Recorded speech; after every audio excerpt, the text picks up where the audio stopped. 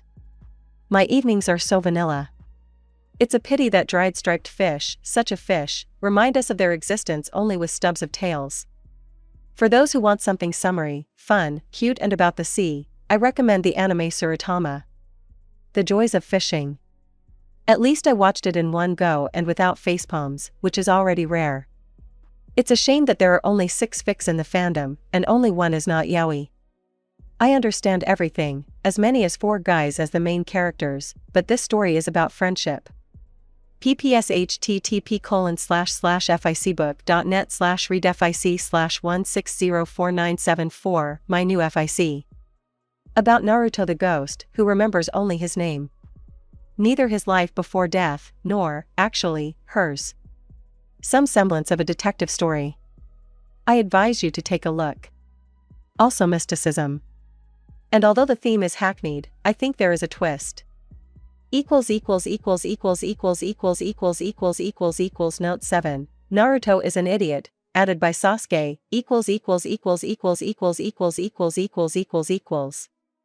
Kakashi lazily watched as the students tried to climb the tree trunk without hands. Quite a funny show. But Sakura quickly figured out what was going on. She quickly ran up and sat down on a branch, looking down with a bit of pride. Sasuke was only trying. His chakra control was poor, and his smugness was through the roof. Hatake didn't even consider the third genin as an actor in this show. Tell Naruto to work, he would literally disappear, dissolve, and then turn up in the most unexpected place. Stop being lazy. Uchiha Uzumaki shouted, making a mark on the trunk.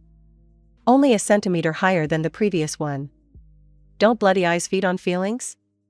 It sounded almost in the ringing silence. A whisper behind his back.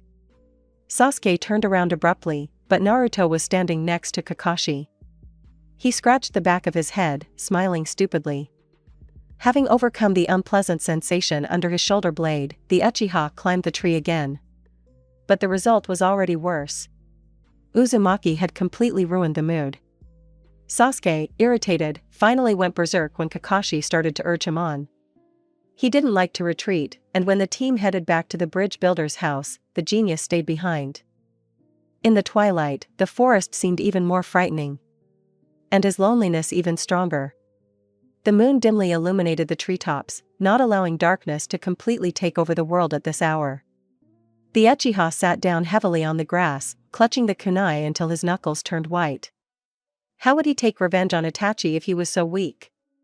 There was a rustling sound in the bushes. For just a moment, something gray and ugly peered out from the foliage. A rat. It stared with its empty eye sockets at the only person in the forest, then disappeared. Now Sasuke felt uneasy. The crackling of broken branches distracted him from his thoughts. Sharply turning around, preparing to pounce on the stranger, the Uchiha saw only Naruto. He smiled and waved his hand. And then steel flashed. It was very rare for Uzumaki to be armed. He even shied away his time in the academy. Sasuke stood up, looking suspiciously at his comrade, but he nodded at the tree. Want to study? Uchiha watched his comrade with distrust. He approached the tree growing next to the one that Sasuke had been tormenting for hours, smiled softly, kindly. What this time? The genius of the dead clan was not particularly eager to be alone with Naruto, the strangest boy in Konoha, but this guy did not want to leave. Uchiha stood up and picked up the kunai, and when he straightened up, the clearing was empty. A nervous lump stuck in his throat, goosebumps ran between his shoulder blades along his spine. Did I really imagine it? It's time to sleep, Uchiha chuckled, trying to be brave. He was not afraid of ghosts, but now his chest tightened. Suddenly, a kunai pierced the ground at Sasuke's feet. The boy stepped back and raised his head sharply. Naruto was lying on the upper branches, lazily swinging his leg. The Uchiha bared his teeth and ran up. He wouldn't lose to the upstart. The floorboards creaked too loudly, the genin grimaced. Fatigue prevented him from using his shinobi skills, his silent gait transformed into waddling over the threshold, bumping into everything that could make noise. Having made his way into the room allocated to them by the bridge builder, Sasuke froze in amazement. Naruto was sleeping peacefully. And it seemed like he was dragging behind. Mentally recalling all the curses, the Uchiha sat down on his tatami. "Hate is bad food for your eyes," they whispered in the darkness. Sasuke turned around and met Naruto's doll-like, completely unseeing gaze. Trying to stop shaking, the boy covered his head with the blanket. The painful images from Itachi's illusion haunted him, filled with new colors. The memories of recent days became covered with cracks. How to forget about hatred? How to let go of everything that happened to him? It was impossible, unrealistic. Geniuses are prone to mistakes, Naruto countered.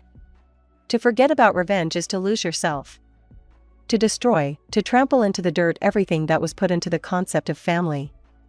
He is your family too. He's a murderer. A traitor who can't be forgiven. Everyone would be better off if he died. Even you? Especially for me. What nonsense, heh? Stupid, stupid Sasuke, Naruto laughed. It's not the past that's got hold of you, you're getting hold of it. Losing consciousness from Zabuza's henchman Senbon, Sasuke remembered this conversation. Maybe everything really was wrong? A mistake. But finding another purpose in life is not so easy. And his parents, they are gone. Because of Itachi. The hated Itachi. Bye-bye, Naruto materialized next to the masked guy, knocked out the shinobi with the unique element of ice with one movement, and landed next to Sasuke to the sound of broken mirrors. The world has turned upside down. What? Sasuke asked with the last of his strength. You look like a hedgehog, Naruto noted without listening. Jerk. Commentary on Note 7, Naruto is a jerk, added by Sasuke. A transitional chapter, things will get much easier from here on out, I promise. Note 8, Naruto as a ghost, edited by Haku,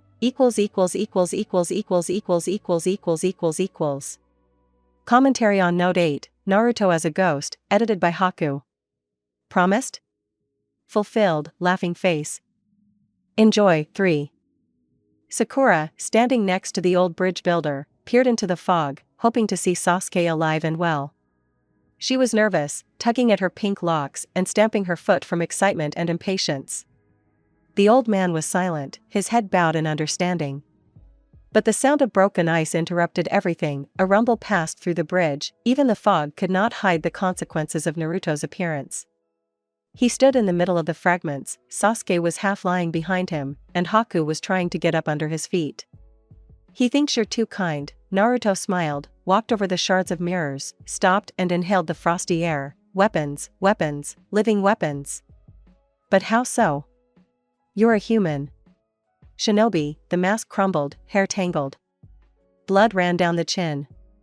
Shinobi is a weapon. How can I sharpen you? Do I need to throw you at my enemies? You're funny, Haku cleared his throat and smiled, if Zabuza-san wishes, I'll die. And will he die if you wish?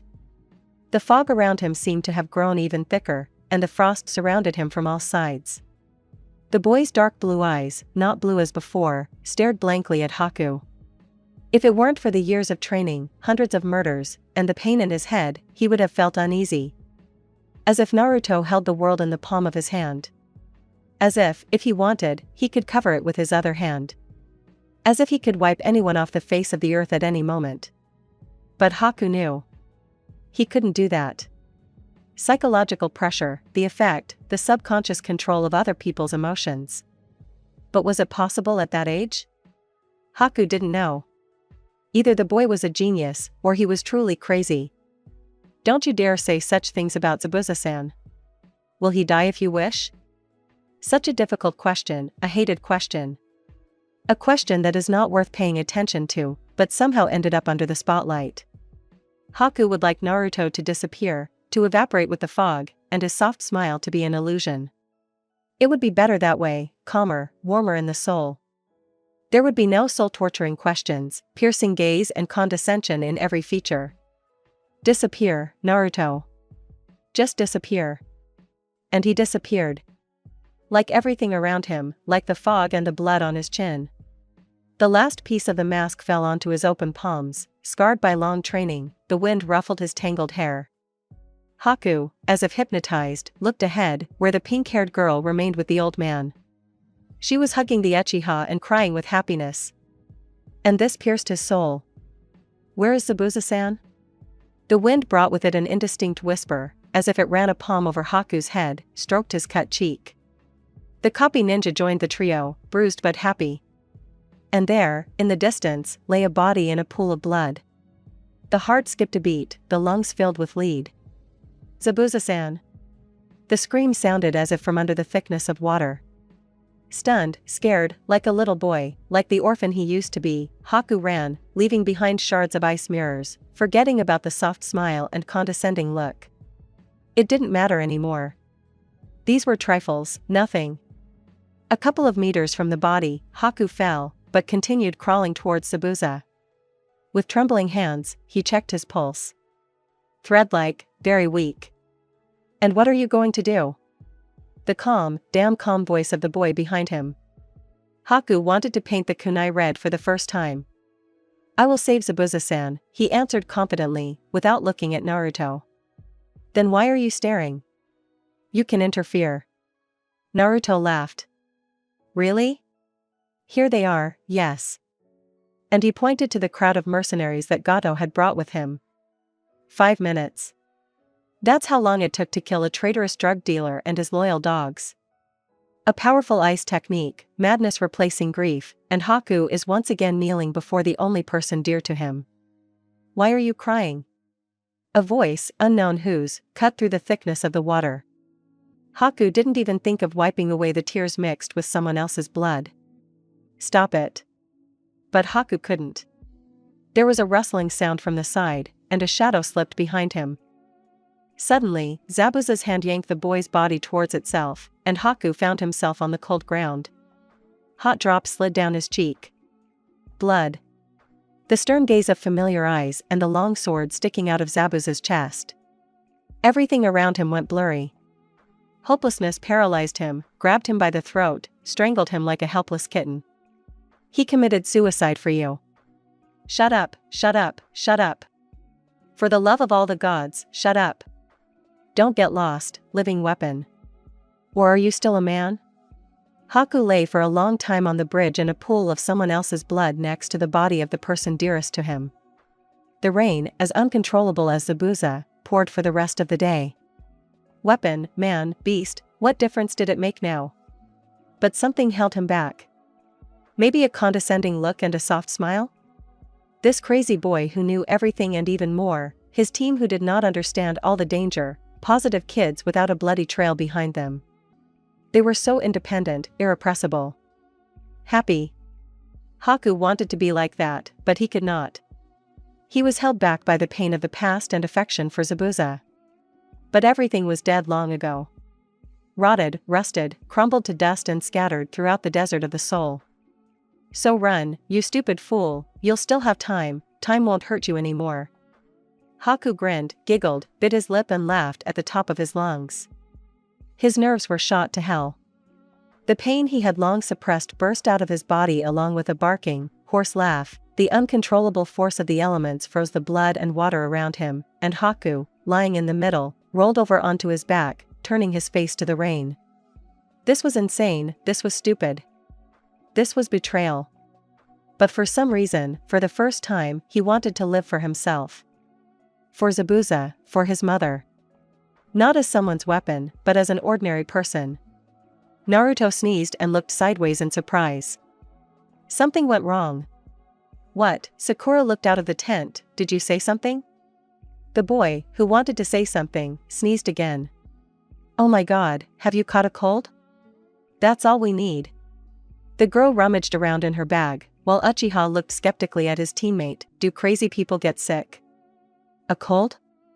It's just a sneeze." "Nonsense?" No, stupid Sasuke, sneezing. When they're bored, they make us sneeze and cough." Naruto explained happily, and Sasuke concluded that one should act much more simply with crazy people, agree and not argue.